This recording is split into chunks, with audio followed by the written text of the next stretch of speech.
დღესდღეობით ხედავთ ძალიან არარეგულირებულ ლაკრიმატორების, ანუ ეგრეთ წოდებული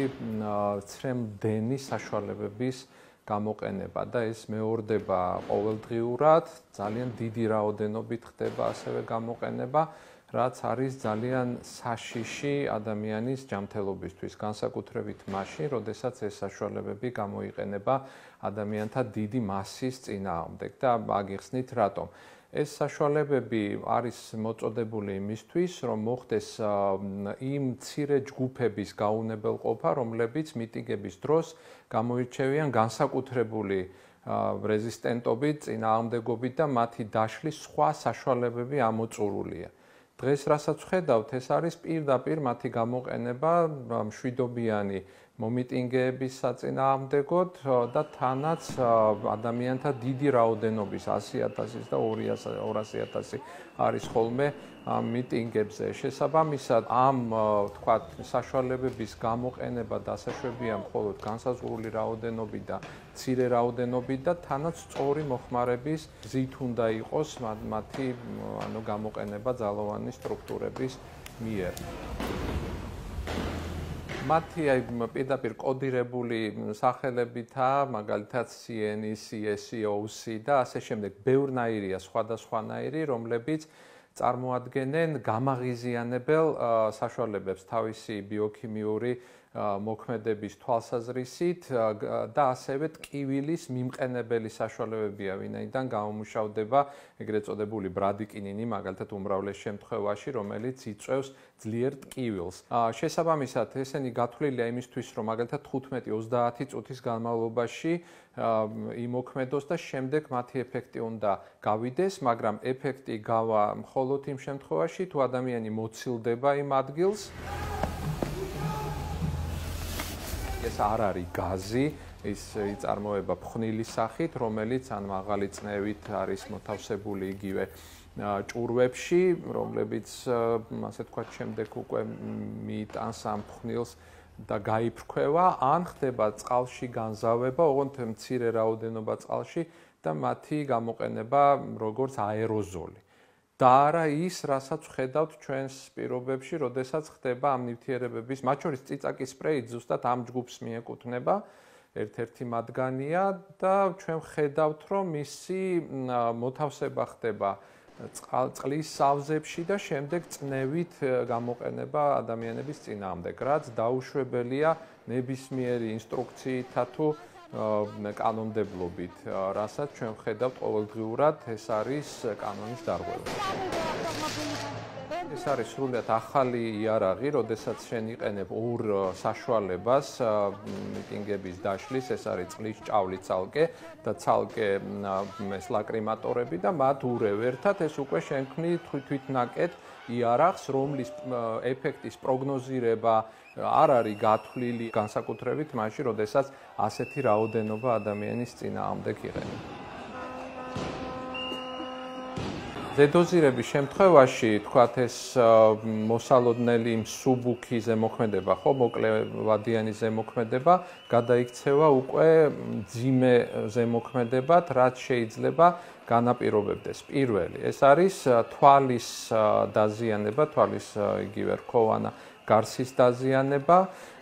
და შესაძლოა თუ ძლიერი ზემოქმედება ამ შემთხვევაში დაუყოვნებელი სიბრმავე გამოიწვიოს. მეორე, ეს არის ცოტა უფრო ხანგრძლივ პერიოდში გლაუკომის განვითარება, რომელიც არის თვალში და წნევის ცვლილება და ამანაც შეიძლება მომავალში მიიყვანოს სიბრმავემდე ადამიანი. მესამე, ეს არის ფილტვის უეცარი შეშუპება შეიძლება გამოიწვიოს, რაც არის ზოგიერთ შემთხვევაში ლეტალური, ანუ სასიკვდილო შედეგი. სწორი გამოყენება ამ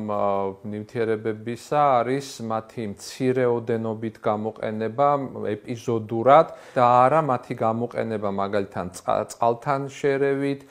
ასევე მაგალითად მე ვესწრებოდი თვითონ და გადმოყარეს მაგალითად რუსთაველის თეატრის სხვენიდან ეს ჭურვები, ესეც რასაკვირველია, არანაირ ნორმას არ შეესაბამება. და ასევე დამიზნებით პირდაპირ სახეში შებრკვევა და განსაკუთრებით რა პრაქტიკაც ვნახეთ, ეს არის მაგალითად პოლიციის, ეგრეთ წოდებული პოლიციის, უნდა ვთქვათ, ეგრეთ წოდებულ მარშრუტკებში პირდაპირ შესხმა გაფრქვევა, როდესაც იქ იმყოფებიან უკვე ნაცემი ადამიანები, რომლებთაც ისედაც აქვს სუნთქვის პრობლემა, იქ უამრავი ადგილის შეშუპება არის უკვე განვითარებული, ეს ფაქტიურად არის შექმნა სრულიად ახალი წამების, ასე ვთქვათ, ადგილის, ფაქტიურად გაზის კამერის, რაც ასევე, არის დანაშაული პირდაპირ ვიტყვი და ეს არის მაგალითად მკვლელობის მცდელობა, რომელიც შეიძლება ასე იქნას ეს მოქმედება კვალიფიცირებული. დღეს რასაც ვხედავთ, ხდება გაუგონარი რაოდენობით, განუსაზღვრელი რაოდენობით, განუსაზღვრელი კონცენტრაციებით მათი გამოყენება, რომელზეც პასუხისგებლობა რომ დადგეს, მათი იდენტიფიცირებაც ვერ ხერხდება, ვინაიდან არ არის ეს საიდენტიფიკაციო მონაცემები მითითებული მათ ეკიპირებაზე, თუ ვინ გამოიყენა, ვინ დაარღვია ეს კანონი. როგორ უნდა მოვიქცეთ ასეთ შემთხვევაში, ეს არის პირველ რიგში განრიდება იმ ადგილიდან, სადაც მოხდა ამ ნივთიერებების გამოყენება, რაც სამწუხაროდ ხშირად ეზღუდება მომიტინგეებს, ვინაიდან მოქცეული არიან ისინი ალყაში და ესეც რასაკვირველია ძალიან დიდი დარღვევა, ნებისმიერ შემთხვევაში უნდა განვერიდოთ ამ ადგილს, დამუშავება ამ დაზიანებული, კონტამინირებული ადგილების უნდა მოხდეს წყლით, რომელიც შეიძლება ზრდიდეს ტკივილს დროებით, მაგრამ შემდეგ ესეც გაივლის, ჯობია ფიზიოლოგიური ხსნარის გამოყენება, ტანსაცმელი შემდეგ უნდა დამუშავდეს, უნდა გაირეცხოს აუცილებლად ცალკე სხვა ტანსაცმლისაგან, ან თუ შესაძლებლობაა, საერთოდ უნდა მოხდეს მათი განადგურება. და ასევე ის ქუჩები, რომ სადაც მოხდა ეს ასეთი ჩარევა, აუცილებლად მათი დეკონტამინაცია უნდა მოხდეს, რაზედაც პასუხისგებელია იგივე მაგალითად ჩვენი დაავადებათა კონტროლის ცენტრი, რომელმაც უნდა დააორგანიზოს და ზოგადად ჯანდაცვის სამინისტრო. თუ კი განვიხილავთ, არის თუ არა ეს ადამიანის უფლებების დარღვევა, ირიბი ისმის კითხვა ხოლმე, ეს არის პირდაპირი დარღვევა ადამიანის უფლებების და ძალიან უხეში წესით, რასაც ჩვენ ვხედავთ გარეგნულად დაზიანებებს ნაცემ ადამიანებს, ეს ყველა ხედავს. ანუ ჩვენ ასევე უნდა გავამახვილოთ ყურადღება უხილავ დაზიანებებზე, რომელსაც აყენებს ადამიანებს იგივე ამ ლაკრიმატორების არასწორი კონცენტრაციით, არასწორი გადამტანი საშუალებებით მათი გამოყენება და მოკლედ ზოგჯერ ხედავთ, რომ პირდაპირ წვიმაა იმ ასე ვთქვათ ჭურვების თავზე გვეყრება, რომლებიც არის წარმოდგენილი ზუსტად ამ ფხვნილით, რომელიც სულ სხვაგვარად უნდა იქნას მოხმარებული.